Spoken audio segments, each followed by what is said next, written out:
Bonjour et bienvenue pour ce nouveau Zèbre Interview et j'ai le plaisir d'accueillir aujourd'hui, heu, Mariette Laine qui va nous parler, de son haut potentiel et de sa vision aussi du haut potentiel. Bonjour, Mariette,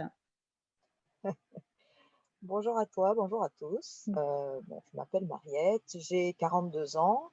Aujourd'hui, j'ai mon propre cabinet de conseil, mais j'ai commencé par 15 ans dans la fonction publique. Donc, c'est quelque chose qui est assez bizarre comme saut, et le haut potentiel a quelque chose à voir là-dedans. Donc, quand j'étais gamine, on disait que j'avais des facilités. À l'époque, on passait pas de tests, ou on ne se demandait pas d'où ça venait. On me disait, elle a des facilités. Effectivement, je dois avouer que j'ai pas fait grand-chose jusqu'au lycée. Et au lycée, ça a été un petit peu plus dur, effectivement, mais toujours sans connaître les raisons, savoir pourquoi il y avait des matières où c'était extrêmement facile, et d'autres matières où ça bloquait complètement, où d'un coup, il y avait un plafond, on ne savait pas pourquoi. Donc j'étais très loin de me douter que j'avais un potentiel particulier. Je pensais au contraire que j'avais peut-être atteint une limite, ou en tout cas en terminale S, j'ai vraiment la sensation d'être à fond et d'être au maximum de mes possibilités. Hem, voilà, je fais mes études, OK, je commence à travailler. Heu, En travaillant, les ennuis commencent en fait, hein, avec problèmes relationnels au travail, alors que j'ai toujours été quelqu'un de très entouré. J'ai fait beaucoup de théâtre dans ma vie, et donc j'avais vraiment, vraiment beaucoup de gens autour de moi. J'étais très sociable, aucun problème relationnel particulier, sauf dans le travail. Dans le travail où j'étais perçue différemment, souvent on me prêtait des ambitions que je n'avais pas, ou on ne comprenait pas mes interventions en réunion. Bon, tout ça, je pense que ça parle aux zèbres qui écoutent. Hem Et j'ai fait une carrière comme ça en ne rentrant pas dans les cases. Et au plus, j'essayais de rentrer dans une case, et au moins j'arrivais à faire rentrer le rond dans le carré, et ça fonctionnait pas du tout. Et donc je changeais de poste, avec succès. À chaque fois, je remplissais mes missions, ça se passait très bien. Néanmoins, soit j'avais la bougeotte très rapidement, et soit, j'avais envie d'avoir de l'impact, et j'avais envie de changer concrètement les choses. Et pour moi, changer concrètement les choses, ça passait que par une seule voie: le haut, aller plus haut. J'avais cette espèce de croyance que, en étant au poste juste au-dessus, j'allais pouvoir enfin avoir une prise sur les choses, pouvoir enfin déclencher ce projet qui ferait tellement de bien. Quelle erreur! Mais bon, mais ça, c'est un truc, on s'en aperçoit au bout de 15 ans de carrière, on se dit non, mais en fait, ça marche pas du tout comme ça. Mais quand on a le nez dans le guidon, ça paraît tellement évident, puisqu'on parle avec ses collègues sont tout aussi impuissants. On se dit, ok, ben, alors ça doit se passer plus haut. Et je me rendais pas compte qu'à demander comme ça, ou à viser des postes qui étaient plus hauts, ça paraissait comme de la simple ambition. Et c'était pas du tout le cas. Oui, j'avais l'ambition de faire. J'avais pas l'ambition d'être, d'avoir du pouvoir, de m'éclater avec ça. Non, je voulais juste faire bouger les choses. Bon, je suis devenue la spécialiste au fur et à mesure des dossiers compliqués et des trucs infaisables. S'il y avait un truc infaisable qui nécessitait de la coordination, de la souplesse avec les gens, surtout dans un milieu fonction publique où les gens font des carrières longues, il n'y a pas beaucoup de turnover. Donc, quand quelqu'un est braqué et ne veut pas adhérer à un projet, c'est très compliqué de l'embarquer. Et j'ai fini par m'en faire une spécialité. Et c'est là que j'ai commencé à faire un peu de la conduite du changement RH, qui m'a vraiment beaucoup plu, parce que, comme tous les zèbres, j'aime les systèmes complexes, j'aime les choses où il y a plusieurs paramètres, où c'est pas très cause, conséquence, effet, mais il faut chercher vraiment beaucoup de choses, il faut associer plein de choses. Et donc les dynamiques de groupe dans une collectivité de 1400 agents, c'était suffisamment complexe pour m'éclater complètement. à ce moment-là, il y a eu un article sur le net et mon mari m'a sorti l'article, il m'a dit: «Il faut que tu lises ça, c'est toi». Et c'était un article sur, les surdoués au travail. Ça s'appelait comme ça, même si le titre peut être, dérangeant par l'appellation surdoué, l'article s'appelait comme ça. Heu, Cet article décrivait complètement ma carrière et mon tout ce que j'avais vécu, en fait. Ça le décrivait, vraiment de A à Z et c'est là que j'ai compris quelque chose de tellement simple que je m'en suis voulu de ne pas l'avoir compris plus tôt. Quand j'étais en comité de direction avec des gens qui avaient 10, 20, 25 ans d'expertise sur un sujet, qu'un sujet est arrivé sur la table et que le temps de la discussion, j'arrivais à avoir une réflexion pertinente sur le sujet ou à formuler une idée qui n'avait pas été énoncée avant, euh, pour moi c'était naturel. C'était juste de la créativité ou de l'enthousiasme. Et oui, je me considérais comme peut-être un peu plus créative que la moyenne, voilà, côté artiste. Et je ne me mettais pas à la place de l'autre qui, lui, avait potassé son dossier pendant une semaine à fond, avec son expertise, et n'avait pas envisagé cette idée-là. Et je ne me rendais pas compte de ce que ça pouvait faire. Et j'ai compris à ce moment-là que les personnes en face de nous, quand on a ces intuitions, ces, ces idées-là qui tombent de nulle part et qui viennent en fait de tout le travail en arrière-plan dans notre cerveau, elles se sentent fondamentalement menacées. Et c'est ça qui attire l'hostilité pour moi, pour tous les zèbres dans le milieu professionnel. Je trouve que c'est une composante fondamentale. Euh, on n'a jamais été autrement, donc on ne sait pas ce que ça fait. La pensée linéaire, on ne sait pas ce que ça fait.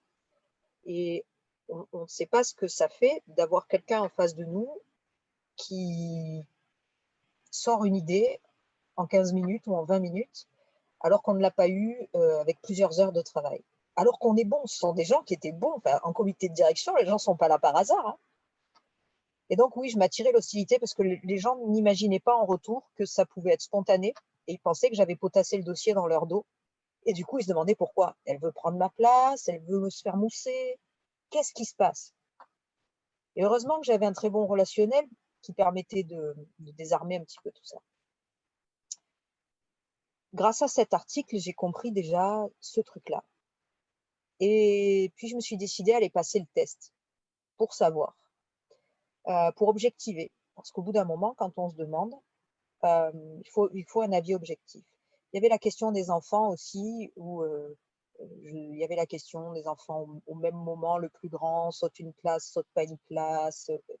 Donc, je me suis dit, allez, va essuyer les plâtres, puis comme ça, tu verras. Le test révèle bon, un très haut potentiel. Ok. Quand j'ai passé le test, je pensais que j'avais raté, hein, bien sûr, hein, comme beaucoup de. Je sais que beaucoup de zèbres ont la même sensation. Ils finissent le test, ils regardent la psy et disent j'étais pas bon, hein. Puisqu'ils vont jusqu'au bout, jusqu'à ce qu'on n'y arrive plus. Il y a forcément un échec à la fin. Et donc nous, on ne s'arrête qu'à ça, hein, on focalise là-dessus. Quand j'ai appris le haut potentiel, qu'est-ce qui s'est passé? Bon, déjà, une sensation de compréhension, hein, on refait l'histoire à l'envers, on comprend différentes périodes de sa vie, on réinterroge tous ses choix, ça c'est quelque chose de difficile. Euh, Particulièrement, allez, si j'avais su, pendant mes études, au lycée par exemple, si j'avais su que j'avais ces capacités-là, je pense sincèrement que j'aurais écouté la demande parentale, que je n'ai pas écoutée en bonne adolescente rebelle, n'est-ce pas? Je veux avoir mon identité et vivre ma vie. Je me serais orientée vers la médecine et je pense que j'y aurais trouvé beaucoup d'épanouissement à la fois intellectuel et émotionnel. À l'époque, je voyais simplement une demande assez patriarcale de faire la même chose que tes parents. Et en fait, non, ça aurait été une excellente manière d'utiliser cette compréhension des systèmes complexes, cette capacité à associer différents symptômes, sensations, et à donner des solutions et à soulager un patient, et je pense que ça aurait été quelque chose, de très épanouissant. Donc je dis ça parce que je vois beaucoup de parents qui s'interrogent et qui disent: «Est-ce que je dois faire passer un test de haut potentiel, à mon enfant? Est-ce que je dois, est-ce que je dois lui dire les résultats?» Voilà. Moi, je voudrais témoigner et dire que se dire qu'on a des facilités, c'est une espèce de don du ciel, mais c'est un petit peu honteux aussi. «Ah oui, mais pour toi, c'est facile. Toi, tu as pas d'effort à faire. Toi, tu as 20 sur 20 en dictée, bon, c'est facile et donc tu mérites pas». Si tu mérites pas quelque part, si on est dans une famille en plus qui valorise le travail, l'effort, et cetera, si tu mérites pas, c'est que tu vaux pas grand-chose, et ça, c'est dommage. Bien sûr, on pourrait parler longuement d'arguments contraires, hein, mais je trouve que c'est important de connaître ses besoins pour pouvoir s'orienter, et non pas que je l'ai découvert trop tard, hein, la carrière que j'ai choisie, ou les études que j'ai choisies me permettent d'étudier d'autres systèmes complexes, hein, que sont les entreprises et les gens dans l'entreprise, et dans le service public, il y a eu tout le côté politique publique qui était également un système complexe. Mais enfin, vous conviendrez que ça n'a rien à voir avec le fait de sauver la vie des gens. Ça n'a pas le même impact.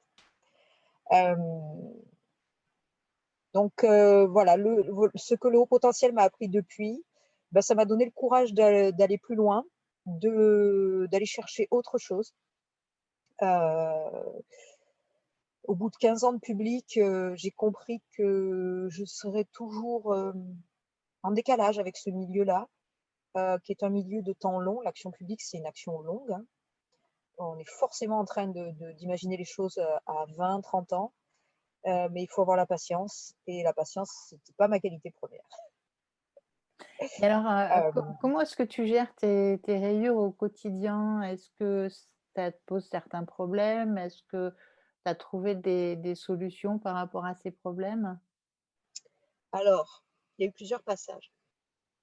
Euh, je suis partie de la fonction publique, je suis rentrée dans un grand cabinet de conseil.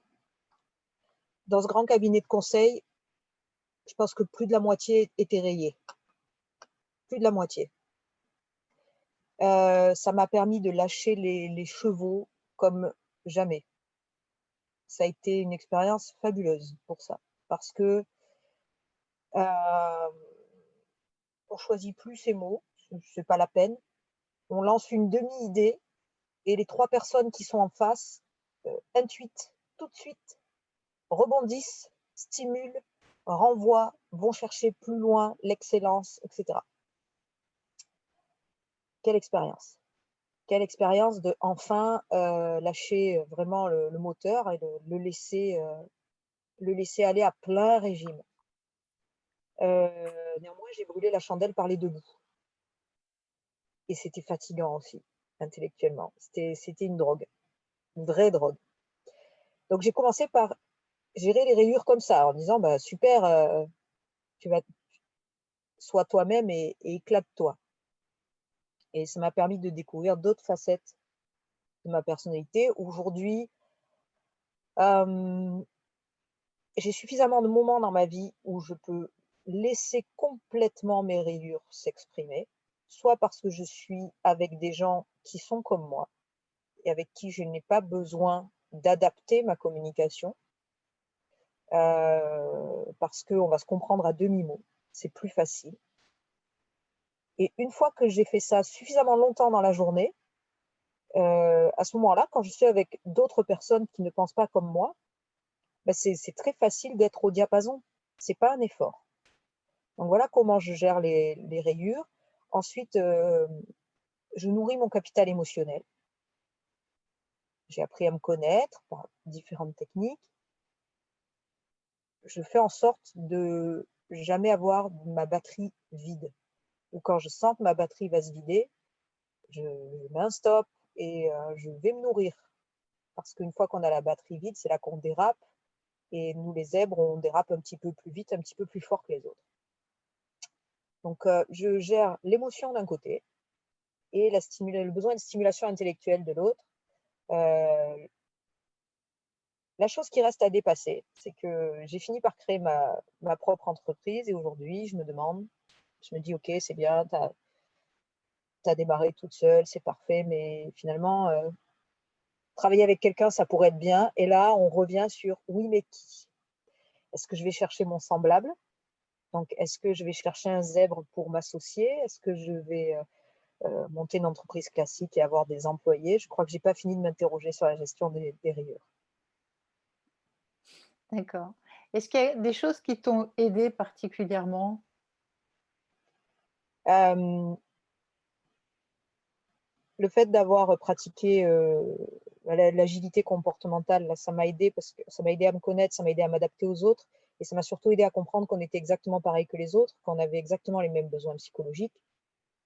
Et donc d'avoir à la fois ce lien avec les autres, de se dire je suis pareil que les autres, parce que l'être humain est quand même grégaire, hein, il a besoin d'être semblable à l'autre, et d'avoir cette reconnaissance de particularité.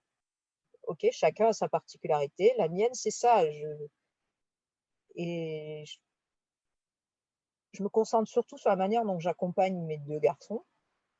Je leur dis souvent pour les aider, t'es pas le plus rapide à la course, t'es pas le plus fort au rugby ou tu n'aimes pas le foot, ok, mais toi, en calcul mental, bah, tu enterres tout le monde dans la classe. Chacun son truc. Moi, je suis pas mannequin sur les podiums, je suis pas une grande sportive, etc. Et j'ai un intellect qui fonctionne plutôt rapidement. L'important, c'est de le mettre au service de quelque chose. Ça reste un potentiel, hein, bien d'en avoir conscience. Ça reste un potentiel. Il faut ni le surestimer, ni se laisser écraser, ni se sentir obligé de faire quelque chose avec. Euh, Vivre avec un potentiel, c'est vivre avec un jeu de cartes. Tu as un jeu de cartes entre les mains, tu as encore le choix, et heureusement qu'on est doté du libre arbitre. Tu as le choix de jouer ta carte ou de ne pas la jouer, de la jouer contre telle autre carte ou pas, et de la jouer au moment que tu choisis. Et le haut potentiel, c'est juste ça. On a un atout différent dans la main. Grand bien nous fasse, à nous de le jouer. Et justement, j'aimerais bien qu'on a échangé un petit peu avant de commencer l'interview. Ouais, J'aimerais bien aussi que tu nous dises, un petit peu ce qui t'a motivé à participer aujourd'hui. Je pense que c'est important pour beaucoup. oui, ce qui m'a motivée à participer aujourd'hui, c'est que je ne veux plus qu'on parle du haut potentiel comme d'un handicap. Bien sûr, il y a des gens qui sont en souffrance, bien sûr, il y a des gens qui connaissent des situations difficiles, et je suis persuadée, et ma pratique professionnelle m'amène aussi à le constater, je suis persuadée qu'on n'a pas plus de problèmes que les autres. On a peut-être plus de facilité à les identifier, à les exprimer, ok, mais on n'est pas plus en souffrance que d'autres, fondamentalement, parce qu'on est très semblable aux autres, et qu'on a besoin de se dire que le potentiel, c'est une chance, c'est un potentiel, quelque chose qu'on peut utiliser, quelque chose dont on peut bénéficier. Et j'avais envie de changer un petit peu la position sur le haut potentiel et encourager les gens qui découvrent leur haut potentiel à le voir comme une chance. Voilà. Je m'exprimais mieux ce matin quand même, hein, c'était plus fluide. Non, non, c'était très bien et je pense que c'est important d'apporter cette vision aussi, et si tu avais un conseil justement à donner aux personnes, au potentiel pour, mieux vivre leur douance, ça serait ça? Je donnerais le même conseil qu'à d'autres, parce que finalement, ça a plus de rapport avec soi et la manière dont on se gère qu'avec la douance. Je dirais que dès lors qu'on est gouverné par une priorité intérieure et qu'on sent une urgence intérieure à faire, à dire quelque chose, c'est pas bon. Il faut s'entraîner à donner la priorité à l'autre et aux besoins de l'autre. Je vais donner un exemple. Souvent, les hauts potentiels se précipitent dans la parole parce que ça va tellement vite dans la tête qu'on a très envie d'exprimer nos idées. et on est très souvent gouverné par ce besoin d'exprimer nos idées. On va parler beaucoup. Ça sert à rien si l'autre personne n'est pas en capacité d'écouter. Je pense que la majeure partie des problèmes relationnels des hauts potentiels viennent de là. On ne se rend pas compte parce qu'on est gouverné par cette pulsion interne d'exprimer les idées qui se bousculent dans la tête. Donc le meilleur conseil que je pourrais vous donner, c'est de vous libérer de ça en respirant, simplement en étant conscient. Se dire: J'ai eu cette idée, j'ai très envie de la partager». Juste se dire ça, et ça laisse passer les quelques secondes qui permettent à l'autre de ne pas être dans un marathon, un flot verbal là, qui n'arrive plus à contrôler, ou parce que c'est pas confortable pour l'autre personne. Et si au contraire, on arrive au stade suivant, et au lieu d'être l'esclave de sa pulsion, là, de son idée dont on a envie de parler, surtout si la personne en face est venue nous communiquer un problème. Ah, je ne sais pas, on m'a proposé un poste, je ne sais pas si je vais le prendre. Nous, on a envie de lui proposer 1000 solutions, 1000 façons de choisir, on a déjà plein d'idées, plein la tête. La personne n'est pas forcément venue chercher une idée, elle n'est pas venue chercher une solution, elle est venue exprimer une émotion. Elle est devant un choix à faire, elle a une émotion. Ok, si on se mettait au service de l'autre personne, je pense qu'on serait plus utile et plus épanoui. D'accord, OK. Et juste un dernier petit mot pour conclure. Ah, non, je crois que j'ai beaucoup, beaucoup parlé. Et ben, dans ce cas-là, il me reste plus qu'à te remercier pour ce super témoignage et Merci à toi, d'avoir partagé ça, avec nous tous. Voilà, ben, merci beaucoup à avec toi. plaisir. Salut tout le monde et aux prochaines interviews.